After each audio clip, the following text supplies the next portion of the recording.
கலைஞர் மாதிரி இந்திய எதிர்ப்பு போராட்டத்துல கைது பண்ணி போராட்டம் பண்ணி ஜெயிலுக்கு போயிட்டு வந்தீங்களா? தம்பி, இந்திய எதிர்ப்பு போராட்டத்தை பத்தி என்கிட்ட பேசாதீங்க. எங்க அப்பா அந்த போராட்டத்தில் கலந்துகிட்டாரு.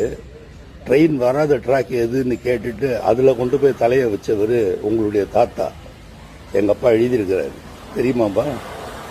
சரி, எங்க தலைவர் மாதிரி மிசா கொடுமையில ஒரு வருஷம் உள்ள இருந்து வந்தீங்களா? இப்போ உங்க அப்பா சுதந்திர போராட்ட தியாகி இல்லை.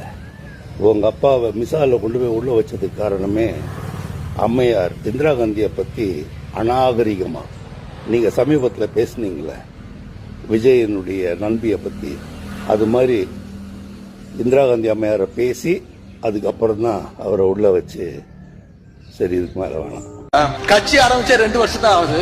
தமிழக மக்கள் தாவேக்காக்கு ஓட்டு போட்டதுக்கு காரணமே அது 2 வருஷ கட்சிங்கிறனால தான்.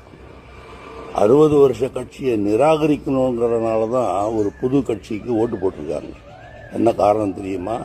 60 வருஷமா ஊழல் செஞ்ச கட்சிக்கு ஓட்டு கிடையாதுன்னு முடிவு பண்ணி தான் தாவேக்காக்கு போட்டிருக்காங்க. நீங்க 60 வருஷமான கட்சிங்கிறதே ஒரு கேவலமான.